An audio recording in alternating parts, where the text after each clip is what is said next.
On perd pas de temps, on attaque. Je vais partager mon écran et on va le mettre comme ceci. Voilà. Ensuite, on va le mettre en plein écran ici. Parfait. Parfait. Voilà. Je vérifie qu'on voit bien ce qu'il faut. Très bien. OK.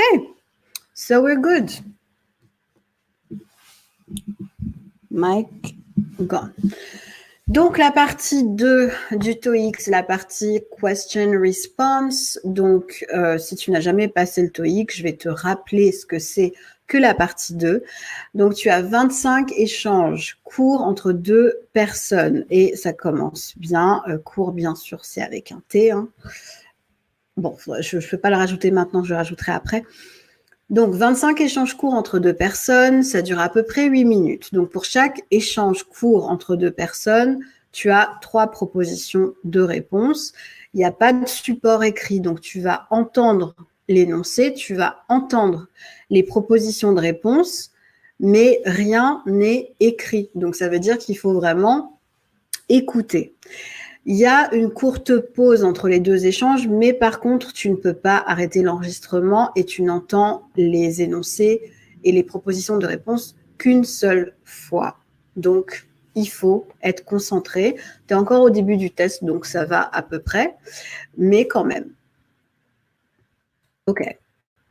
Alors, le programme aujourd'hui, donc c'est...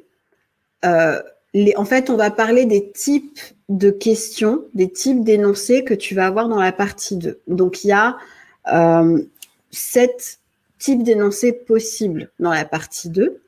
Tu as des questions ouvertes, des questions fermées. Tu as des questions avec des tags. Tu as des questions indirectes. Tu as des demandes polies. Tu as des questions avec un choix ou tu as des questions avec une affirmation. Donc, on va voir ça dans le détail. Ce qu'il faut savoir aussi, c'est que jeudi après-midi, je ferai un cours en direct. Donc ça, ce cours-là, il sera visible par tout le monde, aussi bien pour les élèves, par les élèves inscrits à la formation que pour les autres. Et ce cours portera sur les questions, les formes interrogatives. Donc en fait, c'est le cours qui complète le cours d'aujourd'hui, où je vais rentrer beaucoup plus dans le détail sur les différentes formes de questions, etc., etc. Donc aujourd'hui, on va voir vraiment un aperçu des types de questions, à quoi ça ressemble et quelques exemples. Jeudi, on rentre plus dans le détail. Donc, voilà pour le programme. Questions ouvertes, questions fermées, tags, questions indirectes, demande polie, questions avec un choix, affirmation. Et on commence par les questions ouvertes. Donc, les questions ouvertes, c'est une question ouverte, c'est une question qui va commencer par un mot interrogatif. Donc, par exemple, qui va commencer par what, when, where, who, why, etc. Et le but d'une question ouverte, c'est d'obtenir une information. Donc, par exemple, tout simplement, what is this? Qu'est-ce que c'est? Donc, tu attends une réponse. Tu poses cette question parce que tu veux une information sur qu'est-ce que c'est que cet objet. Le début de la question, dans une question ouverte, c'est ce qui va te donner un indice sur la réponse. Donc, si par exemple, on va voir ça un peu dans le détail, mais en gros, si par exemple ta question commence par what, tu sais que dans ta réponse, tu vas rechercher quelque chose, un objet ou je sais pas, un fait, un événement. Si ta question commence par when, tu sais que dans ta réponse, tu vas chercher un moment, à quel moment ça s'est passé, et ainsi de suite. Donc, dans le détail, voilà, j'espère que tout le monde voit, parce que j'ai essayé de tout caser sur une même page. Alors, c'était pas simple, mais voilà. Ici, on a les différents mots interrogatifs.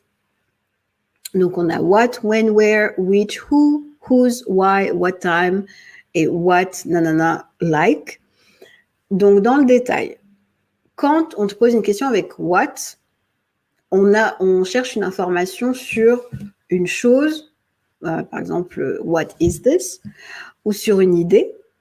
Et globalement, la traduction de what, c'est quel. Donc, par exemple, tu vas dire what kind of computer do you need? Quel genre d'ordinateur, de quel genre d'ordinateur tu as besoin.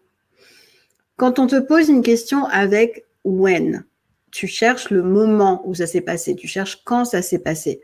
Donc, tu vas dire, par exemple, quand ça s'est passé ou quand ça va se passer ou quand ça se passe. Donc, bref, tu cherches un moment ou quelque chose en rapport avec le temps. Donc, tu vas dire, par exemple, when is the deadline to submit the project? Quand est la date limite pour soumettre le projet? Si on te pose une question avec when, when c'est où, donc tu vas chercher une réponse avec un lieu. Donc, par exemple, on va te dire where will the meeting be held? Où aura lieu la réunion? Et tu vas répondre, elle aura lieu dans la salle B, machin. On cherche un lieu. Si on te pose une question avec which, c'est que tu dois choisir. Donc, lequel des deux est-ce qu'il faut prendre ou laquelle de ces deux options convient le mieux. For example, which option do you think we should choose? Donc, quelle option penses-tu que nous devrions choisir? Si on te pose une question avec who, on cherche la personne. Donc, qui a fait ça? Qui a décidé ça? Qui faut-il appeler? Etc. For example, who decided to change the logo? Donc, qui a décidé de changer le logo? Si la question commence par whose, c'est que tu cherches le propriétaire de quelque chose. Donc, tu cherches à qui appartient cette chose, ou tu cherches de qui est cette chose, ou c'est la chose de qui. D'accord? Par exemple, whose car is this? À qui est cette voiture? Qui est le propriétaire de cette voiture? Si ta question commence par why, tu cherches la raison ou la cause. Donc, pourquoi c'est comme ça? For example, why was my project rejected? Pourquoi est-ce qu'on a rejeté mon projet? Si ta question commence par what time, c'est que tu cherches à quelle heure ça se passe. For example, what time does the meeting start? Et si ta question commence par what something like, par exemple, what is the new boss like? C'est qu'on te demande soit le caractère, soit l'apparence d'une personne. Donc, en gros, quand tu dis what's the new boss like? C'est il est comment? Est-ce qu'il est sympa? Est-ce qu'il est un peu relou? Il est comment? Par exemple, typiquement une question avec what like, c'est what's the weather like? Comment est le temps? What's the weather like? Donc, quand tu demandes comment est le temps, tu cherches, ici c'est plutôt l'apparence, entre guillemets, du temps. Ensuite, tu as tous les mots interrogatifs avec how. Donc, si tu poses une question avec how, ou si ta question commence par how, on cherche la manière. Donc, comment c'est fait ou comment ça va être fait. For example, how do you like to travel? Or how would you like to travel? Or how did you do this? Comment tu as fait ça? Et ensuite, on a tous les dérivés de how, toutes les questions dérivées de how. Par exemple, how many? Donc, quand tu as how many, tu cherches une quantité dénombrable. Donc, dans ta réponse, il va y avoir un nombre dénombrable. Par exemple, how many suits do you need? De combien de costumes tu as besoin? Tu vas dire 1, 2, 3, 4, etc. En revanche, how much, c'est une quantité indénombrable. Donc, c'est, par exemple, de combien d'argent est-ce que tu as besoin? Et tu vas donner une somme d'argent.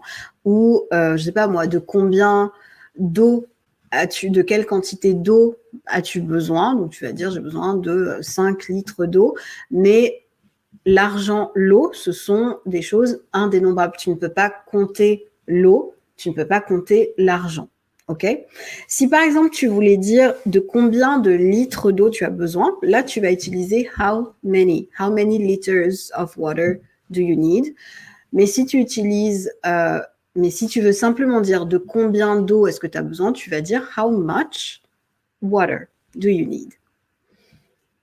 Ensuite, on a how long. Donc ça concerne la durée. Si tu demandes how long is the trip to Chicago, c'est combien de temps dure le voyage jusqu'à Chicago. Donc 1 heure, 2 heures, 3 heures. How long. Ensuite, on a how about. Donc ça, tu vas l'utiliser pour suggérer quelque chose ou en réponse à une suggestion. Donc par exemple, on te dit, oh, let's go to, I don't know, Disneyland next week. Donc si on allait à Disneyland la semaine prochaine, et toi tu dis, how about going to Parc Astérix, for example. Donc toi, tu réponds à cette suggestion en disant, et si on faisait plutôt ça. Ensuite, on a la fréquence avec how often ou how often. On peut dire les deux. Donc, how often do you take the train? À quelle fréquence? Tous les combien est-ce que tu prends le train? Et puis, on a how far qui pose une question sur la distance. Donc, par exemple, how far is the hotel from here? À quelle distance se trouve l'hôtel? Et là, tu réponds 1 km, 2 km, 30 km, etc. Donc, voilà pour les mots interrogatifs. Donc, bien apprendre ces mots interrogatifs, bien savoir quel genre de réponse on cherche face à chacun de ces mots interrogatifs. Et pour en revenir à la question de la fréquence avec how often, etc. Donc, si dans ta réponse, il y a si ta question c'est how often, dans ta réponse, tu vas très souvent avoir un adverbe de fréquence et le temps utilisé va être le present simple. Donc, je t'invite pour ça à voir mon cours sur present simple, present progressive. Et voici une liste des adverbes de fréquence les plus fréquents, justement, que tu peux retrouver dans une question commençant par how often. Alors, on a bien sûr always, never, sometimes, often, normally, usually, generally, regularly, frequently, occasionally. Donc, tout ça, c'est une fréquence justement régulière, etc. Ou alors hardly ever, infrequently, rarely, seldom. Ça, c'est une fréquence plutôt basse, c'est-à-dire ça arrive pas très souvent, voire rarement, voire presque jamais. Donc, un petit mot aussi sur l'ordre des adverbes de fréquence. J'en ai parlé en plus ce matin dans mon cours sur le present simple and progressive. Tu peux aller voir le cours quelque part sur la chaîne et aussi dans ton espace personnel si tu fais partie de la formation. Donc, les adverbes de fréquence sont généralement placés entre le sujet et le verbe. Donc, tu vas dire I often go to the cinema. She sometimes visits me at home. We usually drink coffee. Ou alors, tu vas le mettre entre l'auxiliaire et le verbe. Donc, tu vas dire I will never forget you. Or I will always love you. Ou, par exemple, you should always ask your boss before making a decision. Après, on peut le mettre aussi au début de la phrase ou à la fin de la phrase, mais le plus souvent, c'est là qu'il faut le mettre. Et si tu le mets là, tu es sûr que c'est juste. Donc ça, c'était le premier type de questions, les questions ouvertes. Ensuite, on a les questions fermées. Donc les questions fermées, ça démarre par soit be, do, have, autrement dit un auxiliaire conjugué, soit par un modal, donc soit par can, could, must, will, should, etc. Donc, quand ça commence par un auxiliaire conjugué, c'est-à-dire be, have ou do, ça donne quelque chose comme Are you going to the book fair next week? Donc, est-ce que tu vas à la foire aux livres la semaine prochaine? Ou bien Do you travel a lot? Est-ce que tu voyages beaucoup? Ou bien Have you heard about the new trainee? Est-ce que tu as entendu parler du nouveau stagiaire? Et quand ça commence quand ça démarre par un auxiliaire modal, tu vas dire par exemple, can you call me when the meeting is over? Ou bien, must we finish this today? Parce qu'on est obligé de finir ça aujourd'hui. Ou bien, will you attend the conference this afternoon? Donc, une question fermée, tu vas répondre par oui ou par non. OK? Yes or no. Ou par d'autres expressions qui peuvent avoir le même sens. Donc, j'en ai mis quelques-unes ici, des expressions comme that's right, of course, absolutely, sure, I think so. Donc, ça, c'est yes. Ou alors, I'm sorry, but I can't do it. Or I'm afraid not, I don't think so, absolutely not, of course not. Donc, ça, c'est plutôt dans le sens de no. Mais en tout cas, dans une question fermée, tu vas pas dans le détail. Voilà, c'est soit yes, soit no, soit une de ces réponses-là, mais tu rentres pas dans le détail ou tu n'expliques pas quelque chose ou tu ne donnes pas d'informations dans une réponse fermée. Troisièmement, on a les tags, ok? Donc tags, question tags. Qu'est-ce que c'est que ça? Donc un tag, c'est une réponse courte que tu formes avec be, have ou do, ou avec un auxiliaire modal, donc can, could, will, etc., etc. Le tag, c'est cette mini-phrase que tu rajoutes à la fin d'une phrase et ça te sert à obtenir une confirmation de quelque chose ou ça te sert à obtenir, enfin oui, voilà, t'assurer de quelque chose. Donc, ça correspond à n'est-ce pas en français, tout simplement. En français, tu dis oh, tu aimes le chocolat, virgule, n'est-ce pas? En anglais, on utilise des tags. Et c'est un peu plus compliqué. Donc, en fait, le principe du tag, c'est... Alors, ça a l'air compliqué, mais en fait, c'est... Enfin, je sais pas, on verra. Le principe du tag, c'est que tu reprends l'auxiliaire de la phrase et tu inverses, tu le mets à la forme inversée. C'est-à-dire, si tu as une phrase affirmative, tu as un tag négatif. Si tu as une phrase négative, tu as un tag affirmatif. Voilà, tout simplement. Donc, reprendre l'auxiliaire de la phrase, inverser la forme de la phrase, donc affirmatif, négatif, négatif, affirmatif. Par exemple, si dans ta phrase, tu as be. Ah, attends. Il faut que je corrige. OK. Donc, si dans ta phrase, il y a be, le tag ici, je ne sais pas pourquoi j'ai recopié ça. Il faut que je pense à le corriger. Il faut que je me note quelque part qu'il faut que je le corrige. OK, je verrai ça après. OK, anyways. Donc, si dans ta phrase, il y a be, le tag, ça va être be. D'accord? Donc, exemple, tu peux dire « This exercise is easy ». Donc, dans la phrase, il y a be. « Isn't it » tu vas mettre be à la forme négative, puisque « This exercise is easy », c'est un tag affirmatif. OK? Si dans ta phrase, il y a « have », tu vas utiliser le tag « have ». Donc, par exemple, « You have already seen this movie ». Phrase affirmative. Haven't you? Négatif. Tag négatif. Maintenant, si dans ta phrase, tu as un auxiliaire modal, donc par exemple, can, could, must, will, would, etc., etc., tu reprends le même auxiliaire pour former le tag et tu inverses la forme. Donc, par exemple, tu dis « You can't work today ». Phrase négative. Can you? Tu reprends le même auxiliaire, tu le mets à la forme affirmative. Et enfin, si ton verbe c'est do,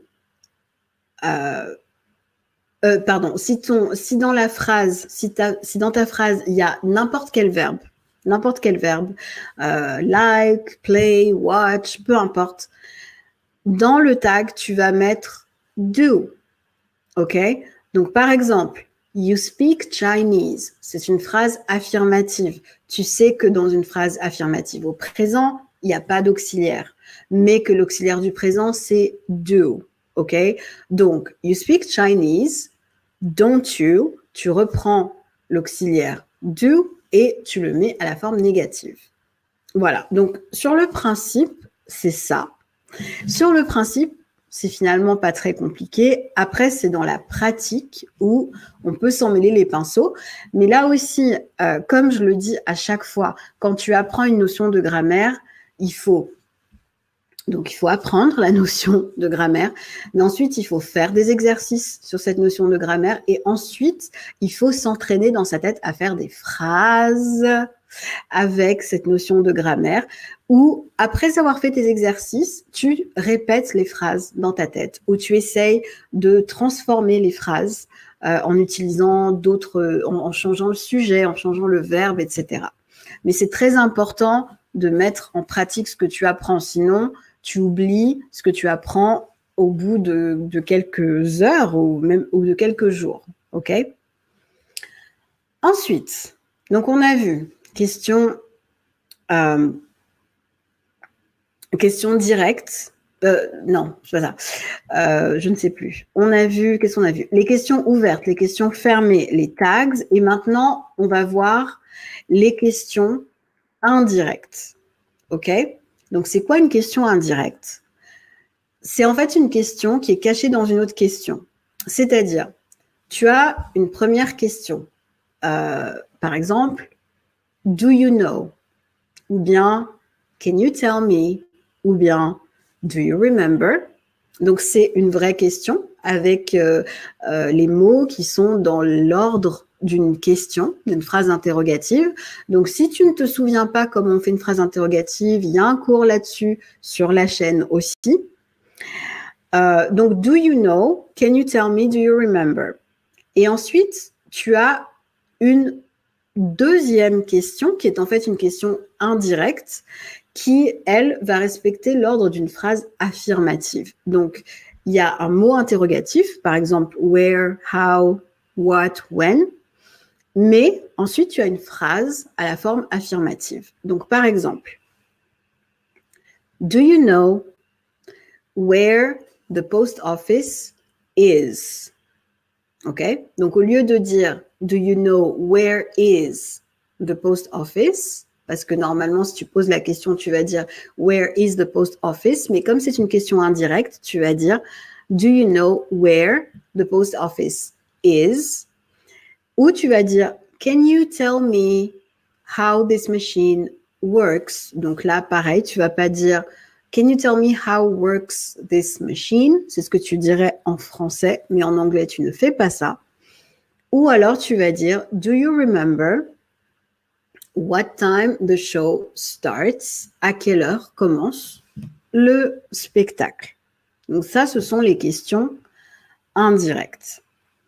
Ensuite, tu vas avoir les demandes polies. On est toujours dans la partie 2 du TOEIC. Hein. On en est toujours là. On est en train de voir les différents types de questions de la partie 2 du TOEIC, les question response. OK?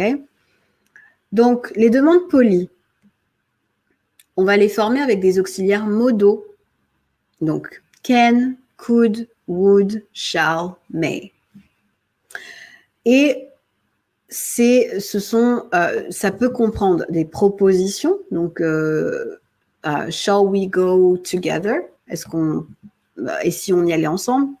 Ça peut être des suggestions ou ça peut être des demandes d'aide. Could you please help me?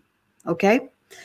Donc, après, en fonction du type d'auxiliaire modal, eh bien, tu vas formuler quelque chose d'un peu différent. Donc, par exemple, si tu utilises can, can, could ou bien would, tu vas les utiliser pour formuler plutôt une requête, pour demander quelque chose. Par exemple, can you open the door, please? Ou bien, could you open the door, please? Ou bien, would you mind opening the door?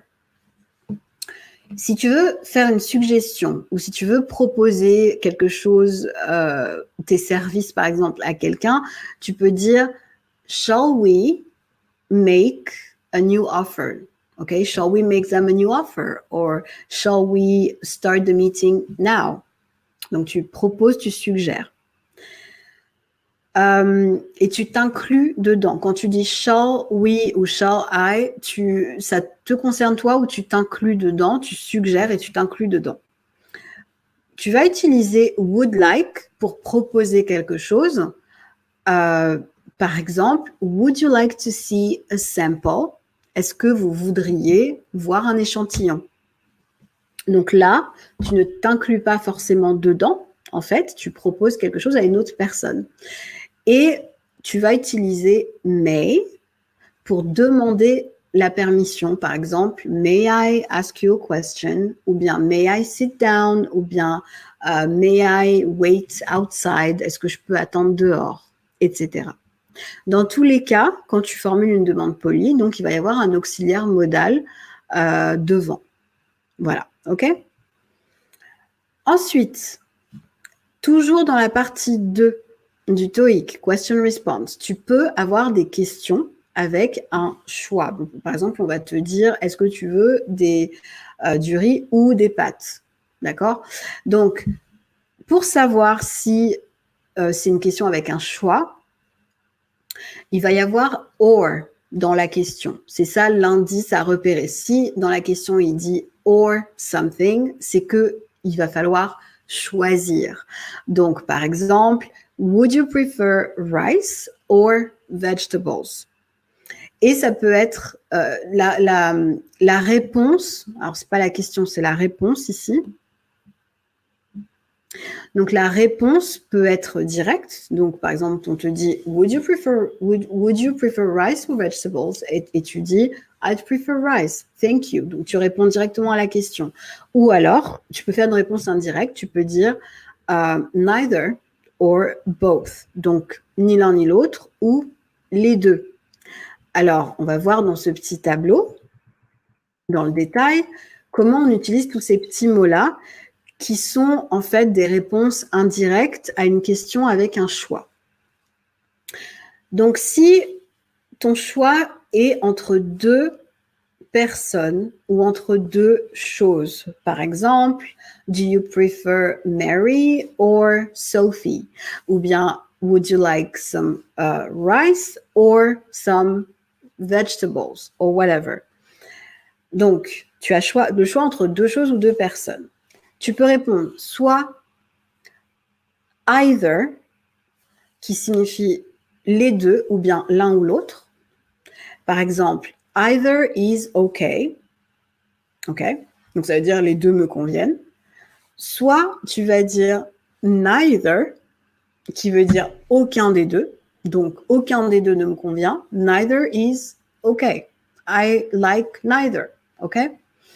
Ou alors, les deux. Donc, tu vas dire both. OK? Les deux me conviennent.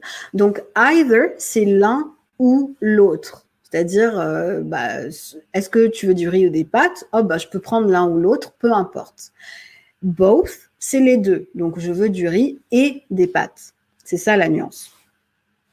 Ensuite, si tu as un choix plus large que juste deux choses, donc si tu as le choix entre 3 ou 20 ou 100 choses ou personnes, là, tu vas utiliser soit any, soit all, soit none.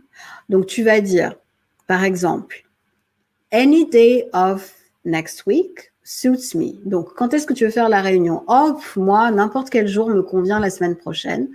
Any day of next week suits me. Ou alors, tu vas dire, pareil, quand est-ce qu'on va faire la réunion? Le 12, le 13, le 14 ou le 15, tu vas dire, oh, all of these dates are fine. Donc, ça va, toutes ces dates me conviennent, peu importe. Ou alors, quand est-ce que tu veux faire la réunion? Le 12, le 13, le 14 ou le 15? Ah non, il n'y a aucune de ces dates qui me convient. Je suis en vacances. Là, tu vas dire none of those dates suit me. Et attention, on ne met pas de S à suit, puisque le sujet, c'est none of those dates au pluriel. Aucune de ces dates au pluriel. OK? Donc, voilà ce que tu réponds à une question où on te propose un choix. Et enfin, donc, alors attends, où est-ce que, voilà. Et enfin, dans les questions de la partie 2, tu peux avoir des affirmations. Donc, il y en aura peut-être une ou deux dans toute la partie 2. La plupart des questions, ça va être questions ouvertes, questions fermées, ce qu'on a vu précédemment. Mais il peut y avoir des affirmations, comme par exemple... Alors, attends, hop. Voilà. Il peut y avoir des affirmations.